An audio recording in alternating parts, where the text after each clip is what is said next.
You are listening to the Norton Library Podcast, where we explore classic works of literature and philosophy with the leading scholars of the Norton Library, a new series from W. W. Norton that introduces influential texts to a new generation of readers.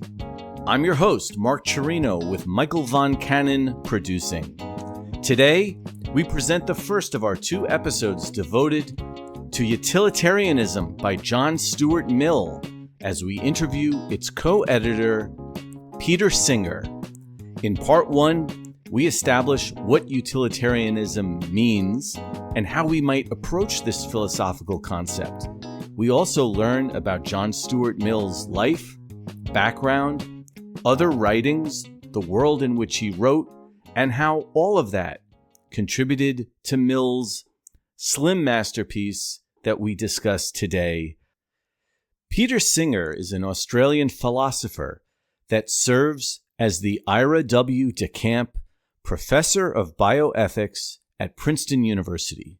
He is the author of Animal Liberation, The Life You Can Save, along with publications co-authored with Katarzyna de Lazari Radek.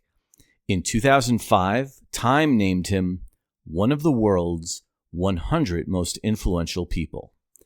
It is a delight to have him with us today. Peter Singer, welcome to the Norton Library Podcast. Thank you. It's good to be with you. Well, it's a pleasure to have you here to talk about your edition of John Stuart Mill's Utilitarianism. And Peter, maybe we can start just by talking about John Stuart Mill, about the background of this man, what we might like to know about him as we approach this work. Right. Well, John Stuart Mill was a 19th century thinker in England. Interestingly, his father was a close associate of Jeremy Bentham, the founder of the utilitarian school of thought. They were called the philosophical radicals sometimes in England in the early 19th century. And John Stuart Mill was actually Bentham's godchild. He almost had this predestined background, you could say, to grow up as an advocate of utilitarianism. And he did, although he had some issues, as I think we'll get to, in fully feeling that this was the right view. But he did, and he became a major utilitarian thinker. He wrote important works. We're going to be talking about his essay, Utilitarianism. But I would say that it's not the most important work he wrote. I would give that title to On Liberty, a famous essay defending the right to freedom of expression, which is very relevant today, and also to individual liberty. And he also, and it's a sign of how advanced he was in his thinking, he also wrote a book called Subjection of Women, objecting to the inferior position that women had in 19th century England. And in fact, he was the first ever to move certainly in the British Parliament, but maybe in any parliament, legislation to give women the right to vote. In your introduction to utilitarianism, what I am gleaning from John Stuart Mill is that his education was prodigious and precocious for such a young boy, growing up with his father's associates, and his father really seemed to stress learning and learning widely in language and culture and mathematics, everything. Yes, that's true. He got a very intense home education, you could say, from his father, and was reading Greek and Latin at an early age, and went through many of the classical texts, but also, as you say, was educated in the sciences as they were in his day, and in mathematics.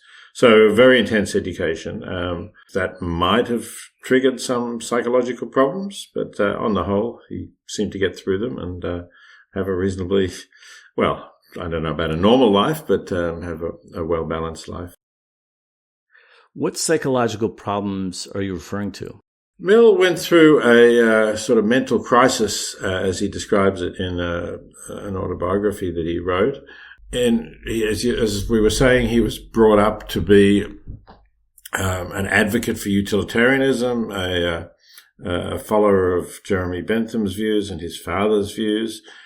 He, in his, I think it was his late teens or his early 20s, he had the thought that suppose that everything that utilitarians wanted were to come to pass, would he really be satisfied with that? Would it be what he really wanted? And he had this feeling that it wouldn't satisfy him. It's not quite clear from the description in the autobiography whether this was just an emotional response, but it left him, as he describes it, in some sense of despair. And he started reading some of the non-utilitarian thinkers of his day. Coleridge, in particular, was one, and sort of, if you like, a more romantic view of life and what's important in life. And eventually he came through that. He assimilated some of those ideas, and I think you could say he incorporated some of those ideas into his later work. So you might say he broadened what could be taken within utilitarian thinking. It was a little bit less purely the calculating, rational calculations, and more responding to what we humans are like and what we feel in various ways. But he did get through it, and as I said, he did write really significant and important works later in his career. One more thing about Mill's background. You write in your introduction that at age 16, he formed a little group where he wanted to be a reformer in the world, where he actually wanted to change the world, I guess, through philosophy and activism. You mentioned that he was having an intense upbringing and education. This seems like a lot of pressure for a young man to be putting on himself. Yes, it is a lot of pressure, but actually he delivered on that. I mean, he did change the world in various ways and wrote, as I said, some important books, became, for a short time, a member of parliament, had an influence on people. So it was a lot of pressure, but it wasn't pressure that broke him and that devastated him. He assimilated it, as we said. He went through a difficult mental period, but he got over that, and did go on with that idea of changing the world, making the world a better place, and I think contributed to that. If you can take us through kind of the timeline of philosophy, does Mill's entrance with utilitarianism, does that extend what has already been said about utilitarianism, or does it revolutionize it in a sense? How does the era and the historical context give rise to this text? You have to think about the way in which Mill developed and furthered the utilitarian tradition, which, as I said, was from the start not simply a philosophical movement, but was a reforming movement. So Jeremy Bentham was a great reformer in many ways. He felt his aim was to make utilitarianism the dominant ethical view. That is, the view that we should try to increase the well-being of everyone and reduce suffering. And the philosophical radicals, which he was part, were advocates of voting reform initially, because until 1832, the ballot in England was limited to property owners, people who had a significant amount of property, in fact. So it was very much a kind of elite domination of British Parliament and hence of British politics, because it was a constitutional monarchy at that time. Bentham and his associates advocated for reform, more democratic reform, on the grounds that if the people as a whole elect Parliament, it's more likely to actually further the interests of the people as a whole. Now, while Bentham was doing that, there's actually a letter that he wrote which shows that he also thought that women should have the vote, but he thought that that would simply doom the prospects of a reform bill if he advocated that. So he didn't publicly advocate that. it's significant that by the time Mill was writing, so things had moved on from the 1820s and early 1830s, by the 1860s, that Mill felt that he could advocate votes for women. So that was one example of the way in which Mill could develop the utilitarian reforming ideas. And he did so in other ways as well. So Bentham had already said just in a brief footnote, something about extending rights to animals, to non-humans. Mill also advocated that and did so publicly. So that's another example of a change. Bentham wanted to reform prisons. He thought the prisons of his day were simply terrible. Convicts were taken to these kind of they were called hulks. They were old boats that were tied up in the river, and they were locked in these damp, horrendous conditions. And Bentham wanted penal reform, and Mill also supported those kinds of humane ideas. So it was a broad reforming movement that Mill was part of. And he was a much better writer than Bentham. He wrote fluently. Bentham published a number of works, but they're not terribly readable today. They're sort of point-by-point statements. And Mill translated that into essays, which were a pleasure to read. So he certainly developed and contributed to the utilitarian tradition in several ways. I'm interested that you're saying that Mill's philosophy and his philosophical writings had a political and social impact at the time in which he wrote it. Is this true? Has he been influential ever since this book was published through the later part of the 19th century and into the 20th century? Has this always been a canonical philosophical text? Oh, certainly. Mill's Utilitarianism has been the most widely read work of utilitarian thinking since soon after he wrote it. It's relatively short. As I say, it's much easier to read than any of Bentham's work. There was another important utilitarian thinker later in the 19th century. His name was Henry Sidgwick, and he wrote a wonderful book called The Methods of Ethics. But in contrast to this rather short account of utilitarianism that Mill gave, Sidgwick's The Methods of Ethics is 500 pages long, and it's written in a way that I've come to like, but on the sentences are long and complex, and at first glance, most readers who are not academics would be put off. And Sidgwick was, in fact, an academic all his life. He was a professor or lecturer at Cambridge University. So his is I would think is a better philosophical work than Mill's, but certainly does not have the public reach. And Mill was much more involved in the world in various, as I said, he went into politics and was elected a member of the House of Commons. So he had a different kind of life, and one that was more accessible, I think, to ordinary people, not to professional academic philosophers. Peter, I think you defined utilitarianism in a previous answer, but I'm wondering if you could state it again. How is Mill using this term, utilitarianism? So Mill is using the term utilitarianism much as Bentham used it, to refer to the ethical view that the right action is the one that will have the best consequences for all of those affected by it.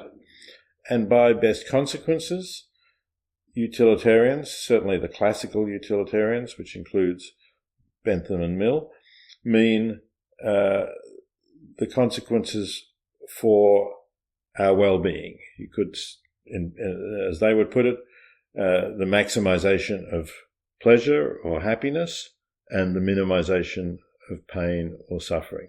So utilitarian aims to produce the greatest net positive balance of happiness over suffering. Now, is this an intuitive, obvious aim, or is there something controversial about it? I think everyone would agree that it's better for people to be happy rather than miserable, and for non-human animals to not be suffering. But what's controversial about it is the idea that it's the sole test of right and wrong. Because many people would say, you must never do injustice, even if, well, there's a Latin saying, do justice even if the heavens fall. And utilitarians would say, well, no, if the heavens fall, meaning by that, I suppose, that's the end of the world, it would not be right to do justice if that's the consequence. So that's the controversy. And other people would say, well, we have rights, you must never violate individual rights.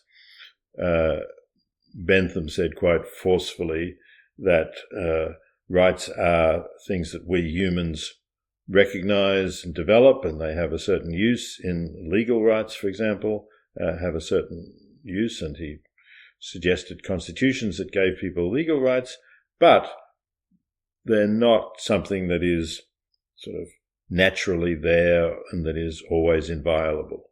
They're a human creation. So they don't, they have a utilitarian justification for Bentham. They don't stand in the way of doing what is clearly going to have the best consequences, all things considered. So are there moral issues to this in the sense of if 3 criminals would be happy versus 2 good guys would be happy, it's better to have 3 than 2? Or is that immorality taken into consideration? It's certainly better to have 3 happy guys rather than 2. But if criminals in general are happy and are not punished for their crimes, then the utilitarians will say that will encourage more people to become criminals. And you have to think about the victims of the crimes, of course. So utilitarians were in favor of punishment of criminals as a deterrent and perhaps as a preventive, so that you might have to put them somewhere where they can't continue to commit crimes. But on the other hand, they would not be retributionists. They would not say, even if it had no good consequences, you should still punish people for their crimes because that's somehow inherently just.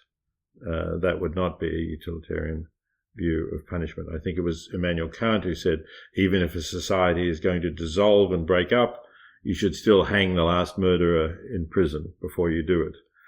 I think probably utilitarians would have said, well, if this person is never going to commit any other crimes because society is not going to continue, why hang him? One of the components of utilitarianism, the book, is that Mill seems to anticipate or acknowledge some of the arguments against utilitarianism. Are any of those interesting to consider? Are any of the arguments and counter arguments good illustrations of where he's going with this? Yes, Mill was certainly aware of counter arguments, and to some extent that was maybe due to the readings that he did when he had this mental crisis and was starting to question utilitarianism and look at other views. He was more troubled than Bentham by these objections. Bentham was fairly dogmatic and thought that, utilitarianism is just obviously right, and people who don't see this are misguided. Mill tried to accommodate some of the criticisms. In particular, for example, there was the objection, I think it came from Carlyle, Thomas Carlyle was a historian and important writer at the period, that utilitarianism is a philosophy fit for swine, for pigs, in other words, right? Because pigs can be perfectly happy wallowing in the mud, and utilitarianism seemed to think that happiness was what was important. So, if we could be happy wallowing in the mud or doing whatever similar things, then that's what utilitarianism should want, and humans have higher faculties, and there are things more important than that. So to try to accommodate that, Mill produced one of his most controversial arguments, in which he distinguished between higher and lower pleasures. So the higher pleasures are the more intellectual pleasures, the ones that I hope listeners are having now, listening to this philosophical conversation. And the lower pleasures, well, you can imagine they might be wallowing in the mud, but if we don't enjoy that, they would be physical pleasures of all kinds, eating good food, sexual pleasures, I suppose, were mentioned, although the Victorians didn't, I should say sexual pleasures perhaps were what some people would have had in mind, although the Victorians tended not to talk about that so much. And Mill then produced the argument that utilitarians should support the higher pleasures because they're actually more pleasurable. And he claimed that those who have experience of both would acknowledge that the higher pleasures are more pleasurable. And so he has a couple of famous lines where he says something like, better Socrates dissatisfied than a fool satisfied. We could question whether Mill was really right about that, whether in fact these higher pleasures do give greater pleasure. But Mill thought that was necessary to defend utilitarianism and in some way to make it more respectable. Mill, writing this in 19th century England, is there an economic application to this where the more people who could achieve economic satisfaction, the better? If this were read in an economic way, wouldn't it be somewhat threatening to the establishment in England at the time? Well, Mill was prepared to be reforming on those questions. He did write about economics, and not in utilitarianism, but in other works. And he advocated what might be seen as social welfare reforms, or even called socialism by some. So things like the state provision of universal education was something that Mill advocated. He advocated conditions for taking care of the poor that were improvements on his day. So was that a threat to the establishment? Well, it wasn't a threat in the sense of the revolutionary overthrow of the establishment. You've got to remember that the French Revolution happened earlier in the late 19th century, and Mill was not a revolutionary in that sense. And there were some revolutionary movements like that around, even in England. But Mill certainly was progressive in his ideas of the role of government in improving society and in promoting happiness for all. With that in mind, one of the longer chapters of Mill's book is chapter 5, which draws the connection between utility and justice. And your edition offers some pretty expansive annotations about some of the points that Mill is making. Can you explain how he's drawing this argument about justice and utilitarianism? Yes, so this is another important criticism of utilitarianism. In fact, I mentioned it before, that many people wanted to say that justice is an intrinsic value, that we should always create, that we should always act justly, irrespective of the consequences. And Mill is again trying to accommodate this idea. He's trying to say, well, utilitarianism would not really push against ideas of justice. And he's appealing to the long-term consequences of maintaining just institutions, and in that way trying to reconcile the more radical implications of utilitarianism with the more conventional views about the role of justice in society. And again, you could question whether he was successful in doing that, whether he compromised utilitarianism too far, refused to accept some of the implications in order to accommodate these ideas. We talked a little bit about the context in which Mill wrote, the historical context and the field of philosophy. What about 21st century philosophy or late 20th century philosophy? How do contemporary philosophers engage with Mill and utilitarianism? I think the answer to that is they engage in various ways, and to some extent there appear to be cultural differences as to how sympathetic philosophers are to utilitarianism. So if we just for the moment focus on the English-speaking world, in the United States there's been a strong tradition of individual rights. That goes back to the founding fathers, goes back perhaps to the fact that the United States of America was formed in opposition to the rule of England, and particularly the rule of George III, who was seen by the American colonists as a tyrannical ruler. And so the American tradition goes back to people like John Locke, with the role of very limited government and individual rights. And that was embodied in the Constitution and in the Bill of Rights, which was passed separately, and is very much part of the American judicial system, that there is this Bill of Rights that is part of the law of the land and that the Supreme Court interprets in various ways. Whereas in the United Kingdom, in Australia as well, and in some extent, I should say, in Scandinavia, particularly in Sweden, there is a different view which places less emphasis on individual rights and is more positive about what the government can do and the role of the government. So I think those countries are more sympathetic to utilitarianism on the whole, and that utilitarianism exerts a stronger influence on the culture in, as I say, the United Kingdom, Australia, Sweden, and some other countries than it does in the United States. Peter Singer, thank you so much for joining us on the Norton Library podcast to discuss your edition of John Stuart Mill's Utilitarianism. You're very welcome. I'm happy to have had this opportunity to discuss it.